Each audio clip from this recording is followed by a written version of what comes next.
Something just happened, and I don't think most people have fully processed what it means yet. This isn't one of those stories that gets softened by mourning or reframed into something manageable.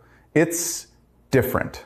The scale of it, the finality of it, it forces you to sit with a kind of discomfort that doesn't go away just by looking elsewhere. Over the last 48 hours, a single development has shifted the entire strategic landscape. Not gradually, not through escalation, but in one move. Russia has transferred 1,000 RS-28 Sarmat nuclear missiles to Iran. And I know numbers like that can feel abstract at first, but they shouldn't. Say it slowly, 1,000. Not a limited deployment, not a symbolic transfer. A full-scale movement of the most destructive delivery systems ever built. Each one capable of carrying multiple warheads. Each one designed to reach targets across the globe. Each one engineered specifically to bypass the defenses that countries have spent decades building. And now, they're somewhere else.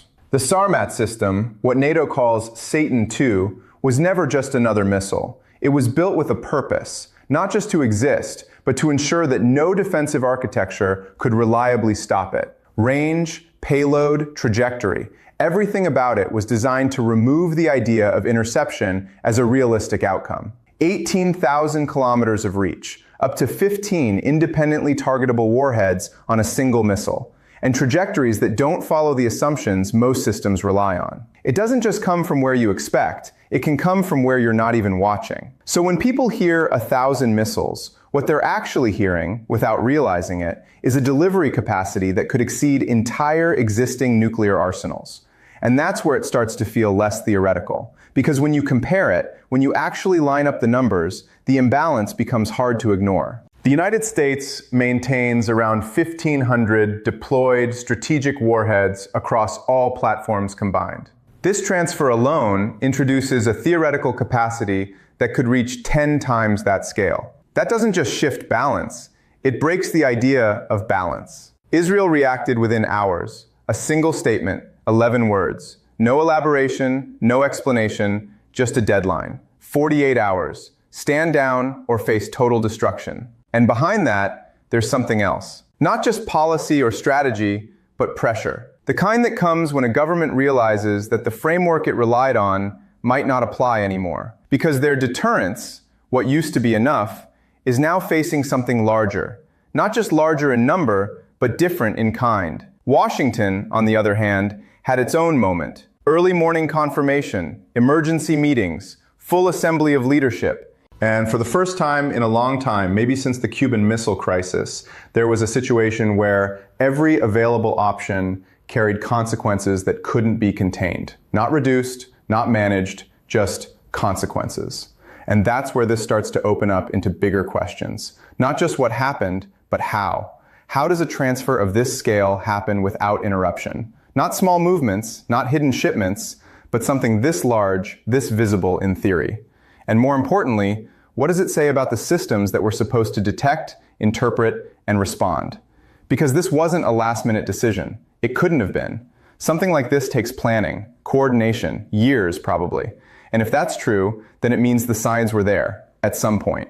So the real question isn't just what moved, it's what was missed. And then there's the technical side. What this system actually means when it's no longer theoretical. When it's not just part of a deterrent posture, but positioned somewhere new, integrated into a different structure, under different command assumptions. Because the architecture of these missiles changes the equation for every defense system built around older expectations. Interception becomes less about capability and more about probability. And when the numbers scale like this, probability starts to collapse. That's not a comfortable place to be. And then you layer on the timeline. 48 hours. A countdown introduced into a system that already has no stable equilibrium. It compresses decision-making, forces clarity where clarity might not exist yet. What does stand down even mean in this context? It can't mean reversal, not at this scale, not in that time frame. So it becomes something else, a signal, a demand for posture change maybe, or something less defined. But ambiguity inside a deadline, that's where things get complicated. And maybe that's the point where this stops being about missiles and starts being about decisions. Because every side now has to interpret not just capability, but intent. And those interpretations, they don't always align. So let's stay with that question for a second. how this actually happened. Because the way this transfer was executed, it doesn't follow the pattern most people expect. It wasn't some covert, hidden operation slipping through unnoticed in the traditional sense. It was something more direct, more deliberate. This was a state-level decision made at the highest level and carried out through official military channels. Not disguised completely, just structured in a way that made response difficult until it was already too late. And that distinction matters, because when you think about how intelligence systems work, especially Western ones, they're designed to detect anomalies, unusual movements, covert logistics, signals that don't align with declared intent. But what happens when the movement is large, visible, and still interpreted as something routine? In this case, a significant part of the transfer moved under the cover of military exercises. Large-scale troop and equipment movements across Russian territory toward the Caspian region, something that, on the surface, fits within expected patterns. Satellites would have seen it, analysts would have flagged activity, but classification matters. If something looks like an exercise, it gets processed as an exercise, until there's enough evidence to challenge that assumption. And that's where timing becomes everything. By the time discrepancies emerge, by the time someone starts asking if the equipment signatures don't quite match the declared scenario, the window to act has already started closing. And if confirmation requires certainty, then delay becomes built into the system. So while one side is acting with calculated speed, the other is still validating. And in that gap, the transfer completes. The route itself wasn't simple, but it was controlled. Rail transport across Russian territory, movement to the Caspian Sea, maritime transfer through waters where Western surveillance has limited access, then overland delivery into Iran, into facilities that weren't built overnight. That part is important too, because the receiving side was ready. These weren't empty sites waiting to be configured. The infrastructure, hardened underground facilities, command systems, trained personnel, had already been developed, quietly, over time, likely with coordination that didn't fully register in external assessments. So when the missiles arrived, integration wasn't a long process. It was immediate, days, not months. And that suggests something deeper than just a transfer. It suggests preparation on both ends, aligned over years. Now, when people look at intelligence failure, they often assume it's about missing data. But here, it may not have been a lack of information. The signals were probably there in fragments, movements, coordination, technical exchanges. The issue might have been interpretation. Because acting on incomplete signals, especially when the stakes involve direct confrontation with another nuclear power, requires a level of certainty that democratic systems are not structured to bypass easily. So you end up with a paradox. One side can act decisively under uncertainty. The other requires clarity before it responds. And by the time clarity arrives, the situation has already changed. Russia acted, others assessed, and now the result is sitting in place. Which brings us to the system itself, because understanding what was moved is just as important as understanding how. The RS-28 Sarmat isn't just defined by range or payload, it's defined by how those elements combine. The concept of throw weight, how much a missile can actually carry, becomes central here. And in this case, we're talking about roughly 10 metric tons per missile. That's not just warheads, that's a combination of warheads, decoys, and penetration systems, all designed to function together. So instead of a single object entering defensive space, you're dealing with a complex package. Multiple independently targetable warheads, each capable of striking a different location. Alongside them, decoys that mimic real signatures, and additional systems that interfere with tracking and interception, which means defense systems aren't just trying to stop something, they're trying to identify what's real first. And that process takes time. Time that may not exist in a high-speed engagement. Then there's trajectory. Most missile defense architecture, especially in the US, was built around certain assumptions. That incoming threats would follow the shortest path. That early warning systems positioned along those paths would provide sufficient notice. But this system doesn't have to follow that logic. It can approach from alternative directions, paths that weren't prioritized in radar coverage, angles that reduce warning time and complicate response coordination. So even before interception becomes a question, detection becomes uncertain. And when you scale that across multiple launches, when you move from one missile to 10, from 10 to hundreds, the entire framework starts to strain. Because defense isn't just about capability, it's about capacity. And at a certain point, capacity runs out. Which is why this isn't just about a new weapon being introduced somewhere. It's about what that introduction does to every existing system designed to counter it. It forces a recalculation, not just in terms of technology, but in terms of strategy. Because if interception becomes unreliable at scale, then deterrence, the idea that you can prevent action by threatening response, starts to behave differently. And that leads right back to where we started, the clock. 48 hours, now already moving forward, and inside that window, decisions have to be made based on systems that may no longer function the way they were expected to. And the question becomes not just what each side can do, but what they believe the other side will do first. And that's where the situation starts to tighten, because now everything is being filtered through that deadline. 48 hours sounds like time, but in strategic terms, especially at this level, it's almost nothing. It compresses analysis, removes space for recalibration, and forces decisions before full clarity ever has a chance to form. Israel's ultimatum, those 11 words, wasn't just a warning. It was a signal of pressure. Internal pressure, external pressure. The kind that builds when the threat in front of you changes faster than your doctrine can adjust. But what does stand down actually mean here? It can't realistically mean reversing the transfer. Moving that volume of equipment back, disassembling it, verifying it, that's not something that fits inside 2 days. So the demand shifts into something more abstract. A change in operational status, maybe. Taking systems off alert. Opening them to some form of monitoring. But even that requires trust. And trust is exactly what's missing. Iran's response came quickly. Not quietly, not through back channels, but publicly. That choice alone carries weight. It frames the response as definitive, not negotiable. No recognition of the ultimatum, no indication of compliance, just a clear assertion that their strategic posture is not subject to external deadlines. And that's when the clock becomes something else. Not just a timer, but a pressure point. Because once a deadline is set publicly, it creates expectation, not just for the opponent, but for everyone watching. Allies, adversaries, internal audiences, they all begin measuring credibility against whether that deadline is enforced. So when the clock runs out, there are only two visible paths: act or don't. If Israel acts, it's not a limited strike. It can't be. The targets, these facilities, are hardened, dispersed, built to survive conventional attacks. Reaching them effectively would require sustained operations, multiple waves, precision intelligence that may not be complete. And even then, there's no guarantee. Because if even a portion of that system survives, and it likely would, the response comes immediately.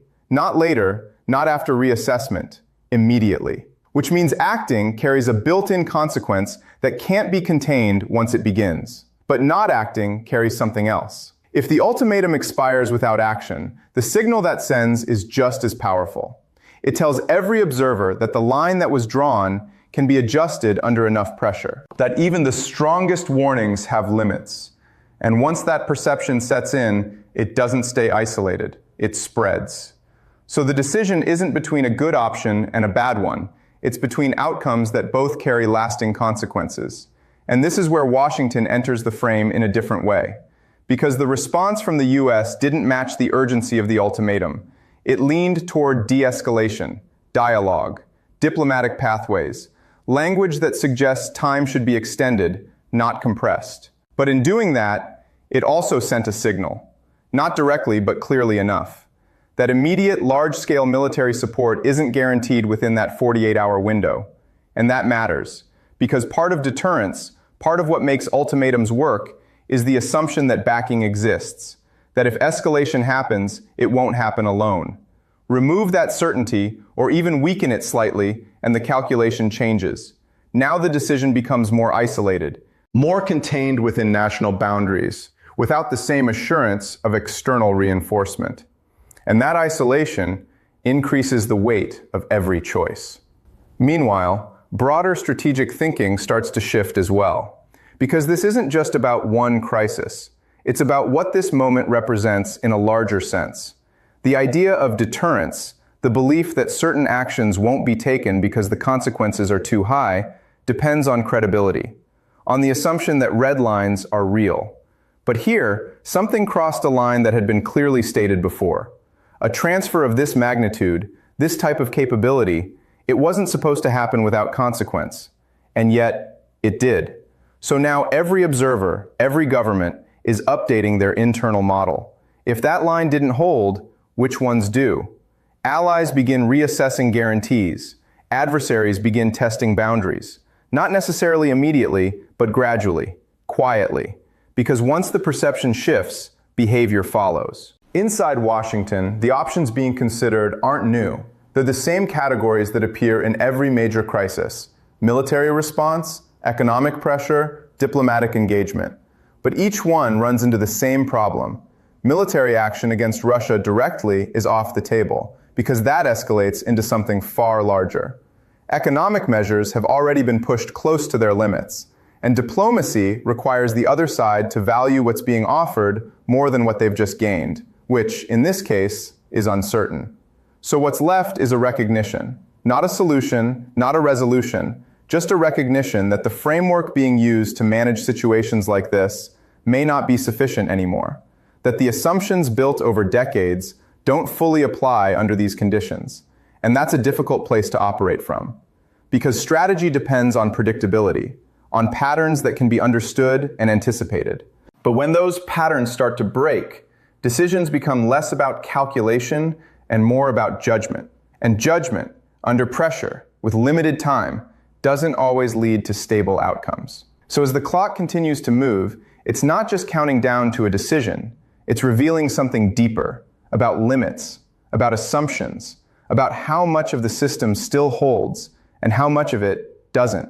And when you step back from the immediate pressure, from the clock, the statements, the positioning, something else starts to come into focus. Not just a crisis, but a shift. Because what just happened doesn't stay contained inside one region or one confrontation. It moves outward, quietly at first, then all at once, into how every major player starts recalibrating. Think about the structure that's been in place for decades. Not perfect, not stable in every moment, but consistent enough that most governments could operate within it. Two core ideas held that structure together. One, that a certain level of military dominance could prevent challenges from escalating too far. And two, that the spread of nuclear capability would remain limited, controlled through agreements, pressure, and shared understanding. Both of those ideas are now under strain. Not because they were abandoned, but because something happened that they weren't designed to handle. A direct confrontation didn't occur. There was no open conflict between major powers. Instead, capability moved indirectly, transferred, repositioned, introduced into a different environment without triggering the kind of response those systems were built to produce. And that creates a workaround. If influence can be projected this way, through partnerships, through transfers, through alignment rather than direct action, then the traditional model of deterrence starts to lose some of its clarity. Because it's no longer just about what one country does, it's about what it enables. And that distinction opens new pathways. At the same time, the non-proliferation idea, the effort to limit who holds nuclear capability, runs into a different kind of problem. It was built around development, around preventing states from building these systems on their own. But it doesn't fully account for large-scale transfers. For a situation where capability appears not through years of internal development, but through delivery. And when that happens, the framework doesn't just weaken, it struggles to define what just occurred. So now different countries start looking at this moment through their own lens. Russia, from its perspective, has already completed the move. Whatever responses follow, they're reactions, not prevention. And that alone changes the strategic position. If there's military escalation elsewhere, attention shifts, resources shift, focus divides. If there isn't, then the message becomes something else. That bold actions taken decisively can reshape the environment without immediate reversal. Either way, the move stands. China is watching this in a very different way. Not reacting outwardly, but analyzing. Looking at what this says about deterrence, about response thresholds, about how far actions can go before they trigger something larger. Because every major decision it considers in the future, especially in sensitive regions, will be influenced by what it sees here. Not just the action itself, but the reaction to it. And then there are regional players. In the Gulf, where security has long been tied to external guarantees, this changes the conversation. Not overnight, not publicly at first, but internally. Quiet reassessment of how much reliance can be placed on outside protection and how much needs to be managed differently. That doesn't mean immediate shifts, but it does mean adjustments begin. Slow, careful, but real. Countries closer to the situation, geographically, politically, have even more complex calculations, because proximity changes risk. It compresses timelines, reduces the distance between decision and consequence. And when that distance shrinks, strategies that once felt stable start to feel uncertain. Even institutions, agreements, treaties, systems designed to manage these risks find themselves in a difficult position. Not because they failed directly, but because they weren't structured for this type of event. They assumed one kind of pathway, and something else happened. So now the question isn't just how to respond to this moment, it's how to operate in what comes after. Because once a precedent is set, even once, it doesn't disappear. It becomes part of the environment, something future decisions are measured against. And that's where things become harder to predict. Because this isn't just about capability anymore, it's about perception, about how each actor interprets what just changed, and what that allows them to consider next. Some will see risk and pull back. Others will see opportunity and move forward. Most will do a bit of both. But none of them will see the system exactly the same way they did before. And that's the part that lingers. Not just the numbers, not just the systems, but the shift in how those things are understood. Because once understanding changes, behavior follows. And behavior is what shapes everything that comes next. And when you bring it all together, the scale, the timing, the responses, it starts to feel less like a single event and more like a boundary, something that separates what the system used to be from what it's becoming. Because before this, there was still a kind of assumption, maybe not always spoken, but widely held, that even in tension, there were limits, that certain actions simply wouldn't happen because the consequences were too large, too unpredictable. But now, something did happen. Not through escalation step by step, not through a slow breakdown, but through one decisive move that bypassed the usual pathways entirely. And that forces a different kind of awareness. Because if one boundary can be crossed like that, then others start to feel less fixed. And that's where the uncertainty deepens. The world that existed just a few days ago operated on a set of expectations. Not perfect expectations, but stable enough that governments, institutions, even ordinary people could project forward with some degree of confidence. Now that projection becomes harder, because the assumptions behind it have shifted. Think about what's actually in place now. A system capable of delivering massive force, positioned in a way that changes regional dynamics immediately, and global dynamics more gradually, but just as significantly. The numbers matter, but not just on their own. It's what they represent when combined with everything else: range, flexibility, survivability. The ability to reach almost anywhere, from positions that are difficult to neutralize quickly. That combination creates something closer to permanence than posture. And permanence changes behavior. Because when something is temporary, it can be waited out, negotiated around, adjusted to. But when it feels embedded, responses become more structural. Long-term planning shifts. Alliances get reevaluated. Investments, military, political, technological, start to move in new directions. Not instantly, but steadily. And all of that begins while the immediate crisis is still unresolved. That's the part that makes this moment so difficult to process. It's not one timeline, it's several overlapping at once. The short-term pressure of the deadline, the medium-term adjustments in strategy, and the long-term reshaping of the system itself, all happening together. Meanwhile, the key players are still inside their own decision cycles. Israel is approaching the end of that clock, where action or inaction both carry consequences that extend far beyond the immediate moment. There's no clean outcome waiting on either side, only different forms of risk. Washington is facing something more abstract but just as significant. Not a single decision, but a reassessment of its own framework. What still works? What doesn't? And what needs to change in response to something that didn't follow expected patterns? Moscow, having already made its move, is in a different position entirely. observing, measuring responses, not needing to act immediately because the action has already been taken. And Beijing, still watching, still analyzing, drawing conclusions that won't necessarily appear right away, but will shape decisions over time.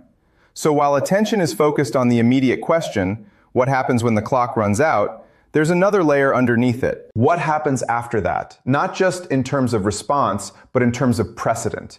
Because whatever unfolds next becomes part of the reference point for future decisions. It tells every actor not just what is possible, but what is likely to happen when similar situations emerge. And that's where the stakes extend beyond this moment. Because the outcome doesn't just resolve a crisis, it teaches a lesson.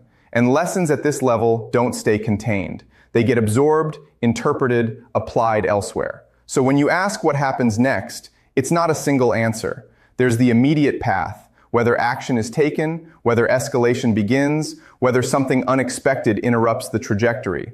But there's also the longer path, how this changes behavior, how it shifts expectations, how it alters the balance between caution and risk.